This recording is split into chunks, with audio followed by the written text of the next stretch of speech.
আজকাল ঠান্ডাটা যে কি ভয়ঙ্কর পড়েছে না, সকালে ঘুম থেকে উঠতেই ইচ্ছা করে কম্বলের ভেতরেই পড়ে থাকি। হাত পা এমনভাবে জমে যায় যে মনে হয় আর উঠতে পারবো না। কিন্তু আমরা যারা গৃহিণী, আমাদের তো আর এই বিলাসিতা নেই। যতই শীত হোক, যতই বর্ষা কিংবা গ্রীষ্ম, সংসার কিন্তু কারোর জন্য থেমে থাকে না। ঘড়িতে ভোর হতে না হতেই উঠতে হয়। বাইরে কুয়াশা, ঘরে ঠান্ডা মেঝে, জল ছুলেই হাত একবারে অসাড় হয়ে আসে। তবুও রান্নাঘরে ঢুকতেই হয়, আর গ্যাসের সামনে দাঁড়ালেও ঠান্ডা যায় না, বরং ধোয়ার চোখে জ্বলে। তবুও মুখে কোনো অভিযোগ নেই, কারণ জানি এই কাজগুলো না করলে সংসার চলবে না। তো অনেকে বলে ঘরে তো আছো, কি কাজ? কিন্তু আসলে যারা ঘরের কাজ করে তারাই জানে এই কাজের কোনো ছুটি নেই। কেউ একদিন এসে বলে না আজ তোমাদের ছুটি, কেউ এসে বলে না আজ একটু বিশ্রাম নাও। এই কথাটা যদি কেউ কানে এসে একদিন বলতো, সত্যি বলছি কতই না ভালো লাগতো। এই প্রচণ্ড ঠান্ডায় সকালে বাসন মাজা, ঘর মোছা, কাপড় কাচা সবই করতে হয় আমাদের মতো গৃহিণীদের। জল এত ঠান্ডা থাকে যে হাত একেবারে মনে হয় জমে যাচ্ছে, তবুও কাজ থামে না। দুপুরে আবার রান্না, বিকেলের চা, সন্ধ্যায় আবার কাজ, আর রাতে সব গুছিয়ে তারপর একটু নিজের জন্য সময়, যেটা অনেক দিন আসেই না। তো শরীর তো আমাদের সবারই ক্লান্ত হয়ে পড়ে, মনে হয় আর পারছি না। তবুও মনকে শক্ত করে আবার পরের দিনের জন্য তৈরি হয়ে যায়, কারণ আমরা গৃহিণীরা জানি আমাদের ওপরই পুরো সংসারটা দাঁড়িয়ে আছে। এই ঠান্ডার দিনে যারা বাইরে কাজ করে তারা অন্তত ছুটি পায়, অফিস বন্ধ হয়, কিন্তু আমাদের কাজ শীত গ্রীষ্ম বর্ষা কোনো কিছুই তাকে থামাতে পারে না। তবুও একটা কথাই বলবো, আমরা দুর্বল নই, আমরা খুব শক্ত। আমাদের এই নীরব পরিশ্রমটাই আমাদের পরিচয়। যদি তোমরাও আমার মতো একজন গৃহিণী হও, তাহলে জানি আমার কথাগুলো তোমাদের ভেতরেরই কথা। তো তোমাদের হয়েই আমি আজকে একটু বললাম। তো নিজের যত্ন নেবে, নিজের শরীরটা দেখবে, কারণ এই সংসারটা আমাদের ওপরেই দাঁড়িয়ে আছে। তাই আজকে আমি তোমাদের সঙ্গে শেয়ার করতে চলেছি আজকের একটা পুরো দিন, সকাল থেকে রাত অবধি, না হলেও অন্তত সকাল থেকে সন্ধ্যা পর্যন্ত আমি কি কি কাজ করি, আর এই প্রচণ্ড ঠান্ডার মধ্যে আমাদের মতো গৃহিণীদের ঠিক কতটা কষ্ট হয় সেটাই আজকের ব্লগের মাধ্যমে তোমাদের সামনে আমি তুলে ধরব। এই কয়েকদিনে ঠান্ডা এতটাই বেড়েছে যে সকালে উঠে কাজ করাটা সত্যিই খুব কঠিন হয়ে যাচ্ছে। তবুও প্রতিদিনের মতো কাজগুলো করতেই হয়, সংসার সামলাতে হয়। আজ সেই বাস্তবটাই তোমাদের সঙ্গে ভাগ করে নিতে চাই। আর একটা কথা না বললেই নয়, এই ব্লগ চ্যানেলের মাধ্যমে আমার অনেক নতুন বন্ধু হয়েছে। তোমাদের প্রত্যেককে আমি অসংখ্য ধন্যবাদ জানাই। তোমরা যেভাবে আমাকে সাপোর্ট করছো, কমেন্ট করছো, ভালোবাসা দিচ্ছ, সত্যি বলছি তোমাদের রেসপন্স পেয়েই আমি আরও বেশি মোটিভেটেড হচ্ছি। নতুন নতুন ভিডিও করার এনার্জি পাচ্ছি, নতুন আইডিয়াও মাথায় আসছে, সবটাই তোমাদের জন্য। তাই আবারও সবাইকে অনেক অনেক ধন্যবাদ। ব্লগটা দেখার পর তোমরা অবশ্যই কমেন্টে জানাবে আমার সারাদিনের এই লাইফস্টাইল তোমাদের কেমন লাগলো। তোমাদের মতামত পরামর্শ পেলে আমি সেই অনুযায়ী সামনে আরও ভালো ভালো ব্লগ আনার চেষ্টা করব। তো চলো আর দেরি না করে আজকের দিনটা শুরু করি। দুটো দিন এত পরিমাণে ঠান্ডা যে মেঘমেঘ করাতে কোনো জামা কাপড় তেমন একটা শুকাচ্ছে না যেন। তো জামা কাপড়গুলো দেখো এখানে জড়ো করা ছিল, তো সকালবেলায় উঠেই প্রথমে খাটটা পরিষ্কার করে নিয়ে তারপর তো তোমাদের ছাদটা দেখালাম, চারপাশে কত কুয়াশা। তো এখন জামা কাপড়গুলো আমি একটা একটা করে ভাঁজ করে নিচ্ছি, আর তারপরেই কিন্তু আলনাটা গোছাবো।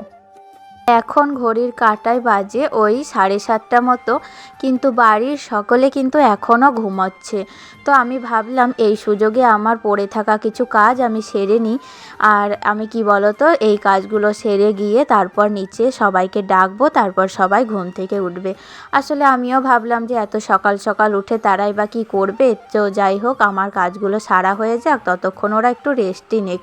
তারপর সকলকে ডাকবো, ডেকে তারপর কিন্তু একসাথে গরম গরম চায়ের আড্ডাটা মারা যাবে।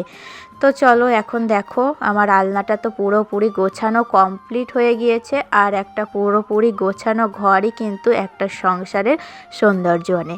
তো তারপরে নিচেও চলে এসেছিলাম, আর নিচে এসে ঠাকুর প্রণাম করে বাড়ির সবাইকে ডেকে নিয়ে তারপর দেখো গরম গরম চাটাও কিন্তু খেয়ে নিয়েছি। আর ততক্ষণেই কিন্তু চলে এসেছিল মাছ কাকিমা। তো আজকে ভাবছিলাম যে কি মাছ নেব। আসলে আজকে তো জামাইবাবুদের আসার কথা ছিল, কিন্তু সকালবেলায় ফোন করে জানালো যে আজকে ওরা আসতে পারবে না। এত পরিমাণে ঠান্ডা বেড়েছে যে তারা আসবে না, কিন্তু কালকে তো কাকিমাকে বলে রেখেছিলাম মাছের জন্য, তাই কাকিমাও তো বেশ বড় মাছটা এনেছে, কিন্তু কি করব সেটাই ভাবছিলাম। তো যাই হোক, সব কিছু ভেবে একটা মাঝারি সাইজের রুই মাছ কিন্তু আমরা নিয়ে নিয়েছি। আর এদিকে আজকে বানাবো একটু পেঁয়াজ কলি আর আলু ভাজা, আর তার সাথে দেখতেই পেলে মাছ তো নিয়েইছি, আর একটু বানাবো ঝোল। তো যাই হোক, যেটা বলছিলাম, তো দেখো আমি চলে এসেছি রীতিমতো। আর আজকে এত ঠান্ডা, এখনও পর্যন্ত বেলা 10:30 বেজে গেছে, কিন্তু এখনও কিন্তু সূর্য মামার দেখা নাই। কারণ কি বলো তো, আমার মনে হয় কোথাও যেন শুনছিলাম নিম্নচাপ হচ্ছে। তো আমাদের কথা তো ছাড়ো, যারা শীত প্রধান দেশে বাস করছে তাদের অবস্থাটা একবার ভাবো তো, তাদের কিভাবে দিন কাটছে। তো যাই হোক, এই শীত দুটো মাস প্রচণ্ড কষ্ট হয়, বিশেষ করে যারা কাজ করে, সংসারের বাইরে কাজ করে, তো তাদের পক্ষে প্রচুর কষ্ট হয়। তো এই দুটো মাস এখন কষ্ট করতেও হবে আমাদেরকে। তো যাই হোক, এদিকে দেখো আমার আলু ভাজাটা কমপ্লিট হয়ে গিয়েছে। আর আলু ভাজাটা আজকে খেতে এত সুন্দর লাগছিল না, আমার শ্বশুরমশাই তো বারবার চাইছিলেন। তো যাই হোক, তারপরে এদিকে আমি মশলাটাও মিক্সিতে পেস্ট করে নিয়েছি।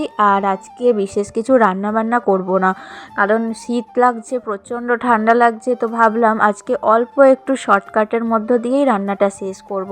তাই আর কি, মাছটা না আজকে আর রান্না করে নিই, জানো মাছটা কিন্তু ফ্রিজের মধ্যেই রেখে দিয়েছি।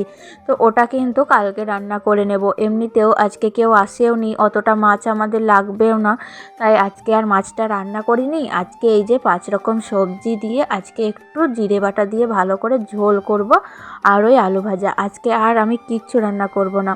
তো যাই হোক, ভাতও এখন চাপাইনি, কারণ এই শীতের দিনে সকাল সকাল ভাত চাপালে ভাতটা না খেতে কিন্তু ঠান্ডা হয়ে যাচ্ছে। তো তাই ভাতটাকে লাস্টেই চাপাবো। আর এদিকে দেখো সব রকম মশলা দিয়ে জিরে বাটা দিয়ে, জিরে তো আমি মানে প্রধানত গুঁড়োই ব্যবহার করি, কিন্তু ওই যে বাটা জিরের একটা স্বাদ আলাদা।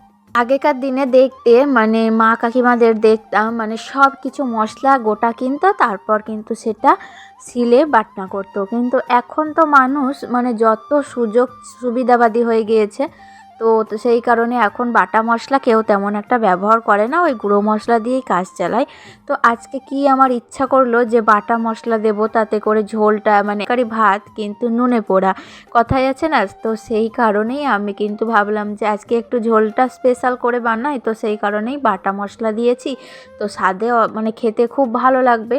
আর পাশে দেখলে ভাতটাও চাপিয়ে দিয়েছিলাম। আর রান্না বান্না করার পর এখন কিন্তু গ্যাস ওভেনটা ভালো করে পরিষ্কার করে মুছে নিলাম। আসলে মাঝখানে অনেকখানি সময় তোমাদের দাদাভাই ফোনটা নিয়ে গিয়েছিল, তাই আর ভিডিও শ্যুট করা হয়নি। আর আগের দিন দেখো এই কাজটা পরিষ্কার করাই কেমন চকচক করছে, মনে হচ্ছে যেন নতুন ওর কাজ। তো যে কোনো জিনিসই যখন এইভাবে প্রতিদিন তুমি যত্ন করবে, দেখবে মনে হবে নতুনত্বের ছোঁয়া পাবে। তো জিনিসটা মনেই হবে না যে পুরনো, যতই তুমি পরিষ্কার করবে তত জিনিসটা তোমাকে বেশি দিন সাপ্লাই দেবে বা বেশি দিন তোমার কাছে নতুনত্ব হয়ে থাকবে। তো এদিকে আমি একটু মোছামুছির মানে ডাস্টিংয়ের কাজ করছিলাম। তো মাঝখানে আবার কারেন্টেও আজকে প্রচুর ডিস্টার্ব করেছে, কারণ জানি না কেন, কারণ মানে কারেন্টটা বারবার যাচ্ছিলো আর আসছিলো, এরকমই করছিলো। তো করতে করতে হঠাৎ করে আবার সিগন্যালও হয়ে গিয়েছিলো, মানে সিঙ্গেল হয়ে গিয়েছিল আর কি।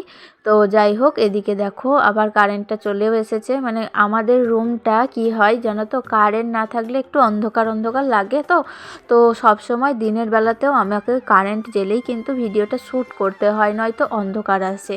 আসলে আমার রুমে একটা জানলা, আর এই দিককার ঘরটা না, এই দিককার ঘরটা কিন্তু আবার বেশ আলো, কারণ এই রুমে আবার দুটো জানলা আছে, তো সেই কারণেই আর কি।